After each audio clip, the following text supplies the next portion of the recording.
This is section 1.3, solving equations with variables on both sides. So by now we've worked on solving equations where we have a variable on one side or the other side, but not with both sides. So let's talk about what happens if we have variables on both sides. So the first thing you want to do is to simplify each side if you have to, if you can or if you have to. Then you're going to use inverse operations to get all the variable terms on one side and all the numbers on the other. So you're going to get all the letters on one side, all the numbers on the other side. It doesn't matter which side. And then you're going to solve it by isolating the variable like you have before. So let's look at what that would look like.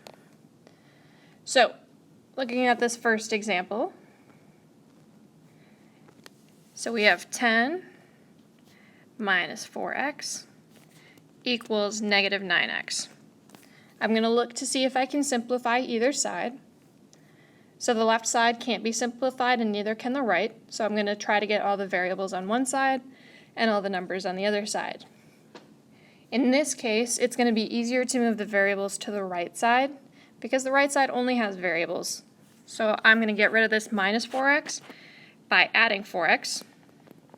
If I do it to one side, I have to do it to the other side. This goes away, so now I have 10 equals negative 5x. Now I solve it like normal, divide by negative 5 on both sides, and I get negative 2 equals x. So let's try the other one. It looks a little bit more complex, so let's see if we can get it.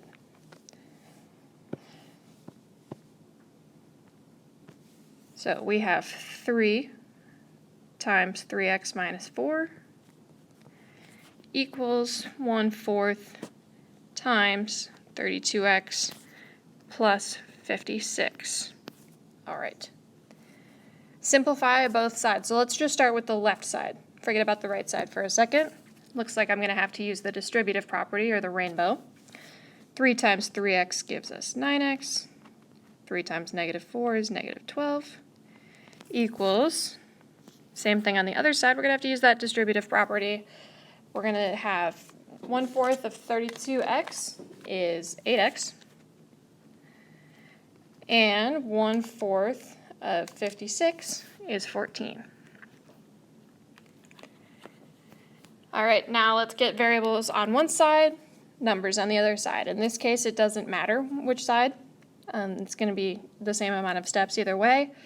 I like to keep my x's positive, so I'm going to move the 8x to the left side. So I'm going to subtract 8x from both sides. So this goes away. And then I also have to add 12 to both sides to get rid of that. So 9x minus 8x is 1x, or just x, equals 26. Once you get an answer, remember you can always plug back into the original to see if your answer is correct. Now, when we have variables on both sides, it makes things a little bit more complicated because now there are 3 different types of answers we can get.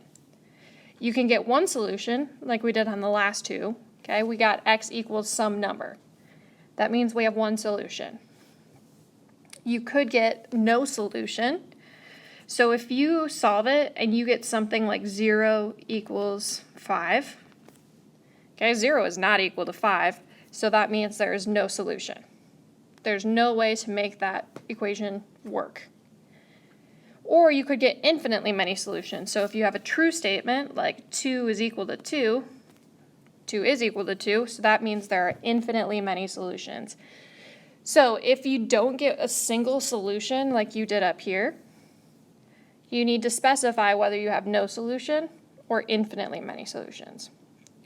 So let's take a look here. The first one, 3 times 5x plus 2 equals 15x. Simplify both sides. The right side's good. Left side we need to distribute.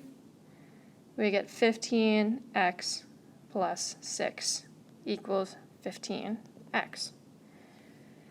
In this case, I want to move the x's to the right side because that's just a little bit easier. So I'm going to subtract 15x and subtract 15x. This goes away. We're left with 6 on this side. 15x minus 15x gives me 0. I get a weird thing, 6 equals 0, so I'm going to go back here. And it's a false statement, so that means I have no solution. Done. All right, let's try the next one.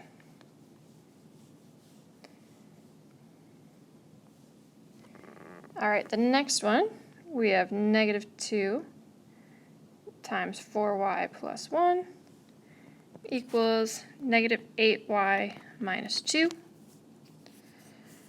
Simplify the left side using the distributive property, so we get negative 8y minus 2 equals negative 8y minus 2. I want to get all the variables on one side, all the numbers on the other, so I'm going to move to the left, add 8y, and add 8y. And then I'm going to add 2 and add 2. So negative 8y plus 8y is 0. Negative 2 plus 2 is also 0. Go back up to what we had before. We got a true statement, 0 equals 0. So that means there are infinitely many, bad handwriting, solutions. You can just write IMS if you want. Notice, if you notice right away that right here in this step, both sides were the same. If both sides are the same, then you're going to end up with infinitely many solutions. So if you can see that right away, great. If you can't, then just do the work like we have been doing. You'll still get the same answer. And last but not least,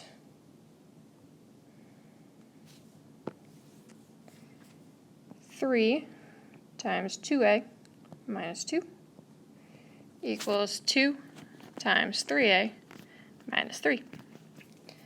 Simplify both sides, that means distributive property, 6a minus 6 equals 6a minus 6. Like I talked about on the last one, I noticed that both sides are the same, so I can stop and just say there's infinitely many solutions. So make sure that if you don't get x equals or a equals some number, that you either have to write no solution or infinitely many solutions.